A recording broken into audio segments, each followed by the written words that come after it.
Listen and share.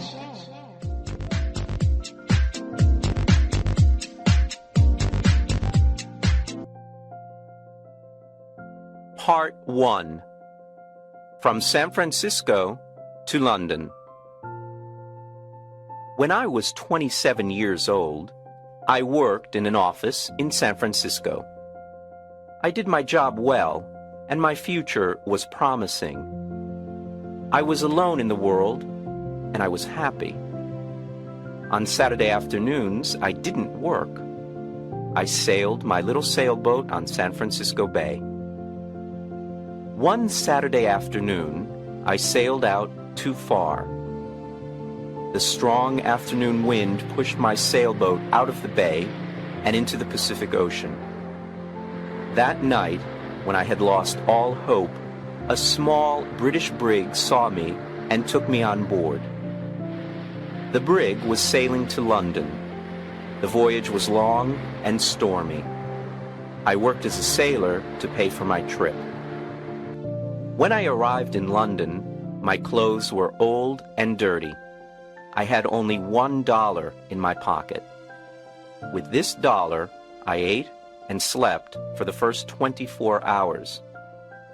During the next 24 hours, I didn't eat and I didn't sleep. At about 10 o'clock the following morning, I went to Portland Place.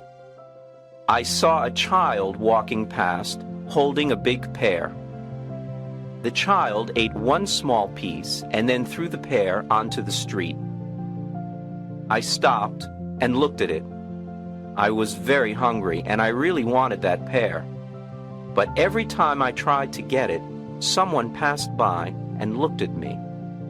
I quickly turned in the other direction and waited for the person to pass by. I tried again and again to get that pear, but the same thing happened. I was desperate. I decided to get the pear and not to worry about the people who saw me. At that moment, a gentleman opened a window behind me and said, "Come in here, please." A well-dressed servant opened the door. He took me to a beautiful room. Here, two old gentlemen were sitting and discussing something important. Their breakfast was still on the table. I was very hungry, and I stared at their breakfast. I want to tell the reader that the two gentlemen had made a bet several days before. I knew nothing about the bet until later. Let me tell you what happened. Part 2. An unusual bet. The two old gentlemen were brothers.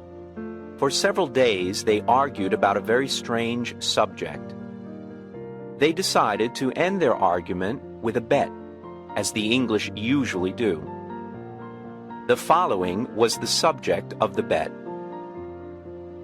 The Bank of England issued 2 banknotes of £1 million each for a public transaction with a foreign country. England used one banknote, and the other remained in the bank. At this point, Brother A said to Brother B, If an honest and intelligent stranger arrives in London without a friend and without money, except for the £1 million banknote, he will starve to death. Brother B answered, No, I don't agree. Brother A said, If he goes to the bank or anywhere else to change this big note, the police will put him in prison. Everyone will think he stole it. They continued arguing for days until Brother B said, I'll bet £20,000 that the stranger will live for 30 days with the banknote and not go to prison. Brother A accepted the bet. He went to the bank and bought the £1 million banknote. After, he returned home and prepared a letter. Then the two brothers sat by the window and waited for the right man for the bet. They saw a lot of honest faces go by, but they were not intelligent enough. Several faces were intelligent, but they were not honest. A lot of faces were honest and intelligent, but they were not poor enough.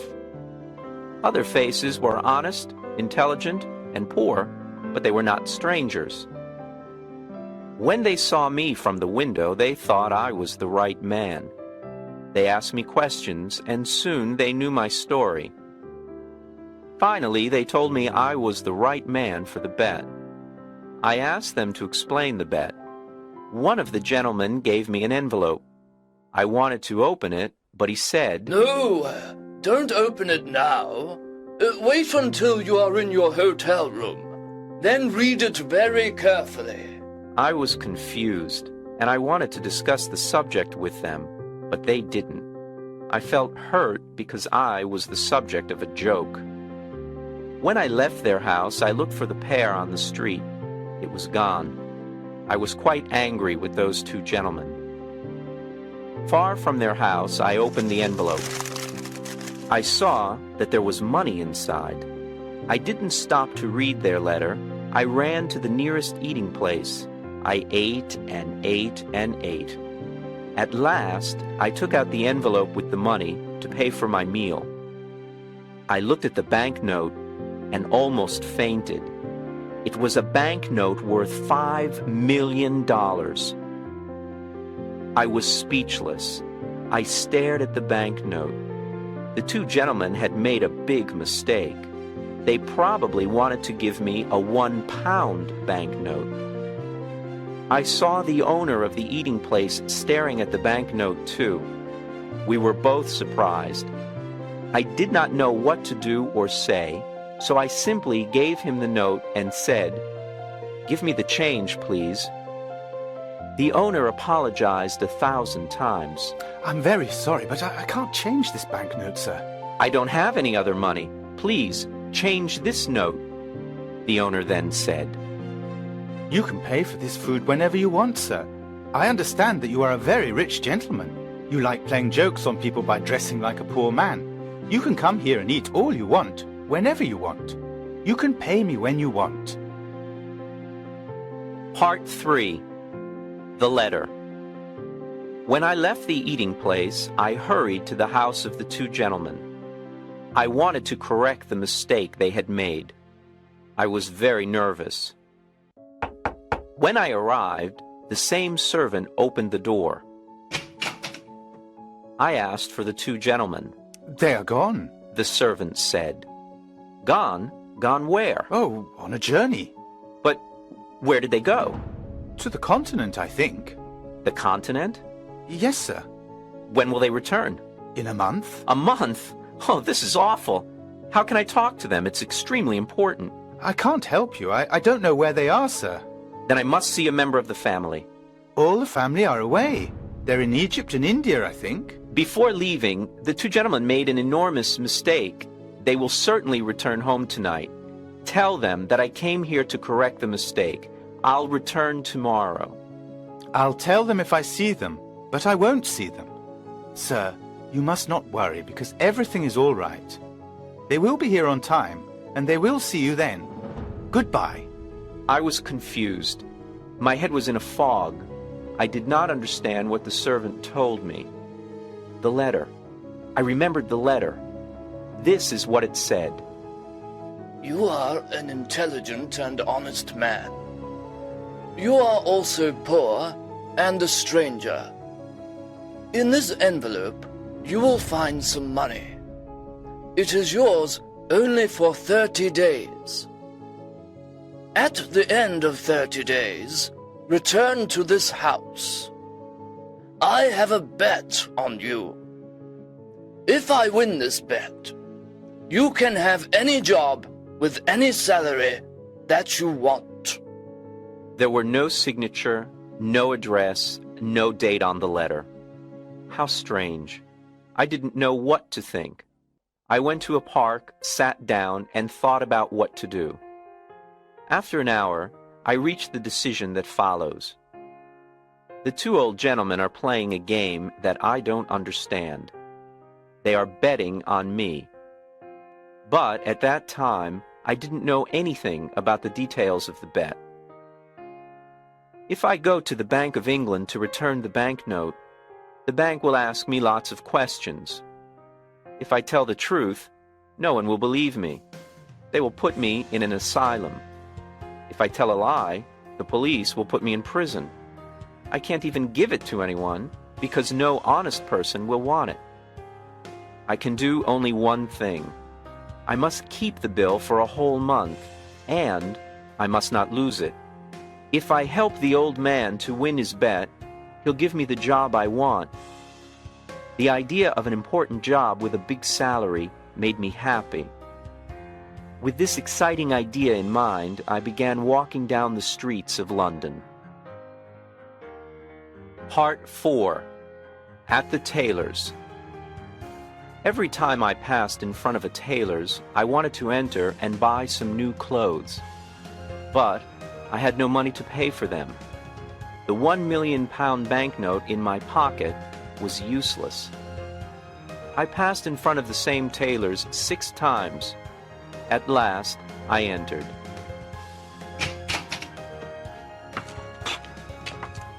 I quietly asked if they had an old, unattractive suit that no one wanted to buy.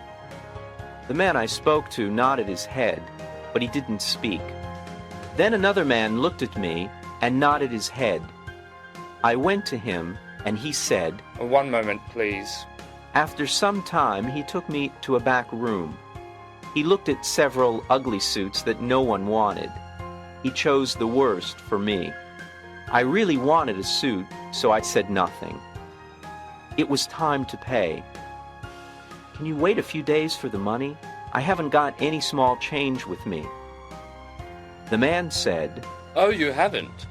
Well, I thought gentlemen like you carried large change." "My friend," I replied, "you can't judge a stranger by the clothes he wears.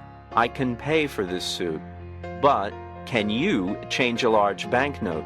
"Oh, of course we can change a large banknote," he said coldly. I gave him the banknote. He received it with a smile, a big smile that covered his face. When he read the banknote, his smile disappeared. The owner of the shop came over and asked me, What's the trouble? "There isn't any trouble. I'm waiting for my change." Come, give him his change, Todd, quickly. Todd answered. "It's easy to say, but look at the banknote." The owner looked at the banknote. Then he looked at my package with the ugly suit. Todd, He shouted, you're stupid. How can you sell this unattractive suit to a millionaire? Todd, you can't see the difference between a millionaire and a poor man. I apologize, sir. the owner continued. Please take off those things you are wearing and throw them in the fire. Put on this fine shirt and this handsome suit. It's perfect for you. Simple, but elegant. I told him I was very happy with the new suit. Oh, wait until you see what we can make for you in your size. Todd, bring a pen and a book. Let me measure your leg, your arm. I didn't have a moment to speak. The owner measured me. Then he ordered his tailors to make me morning suits, evening suits, shirts, coats, and other things. "But, my dear sir," I said, "I can order all these things only if you change my banknote, or if you can wait a while before I pay you." Wait a while? I'll wait forever. That's the word. Todd, send these things to the gentleman's address. Let the less important customers wait. "What's your address, sir?" "I'm changing my home. I'll come back and give you my new address," I replied. Quite right, sir. Quite right. Let me show you to the door, sir. Good day, sir. Good day.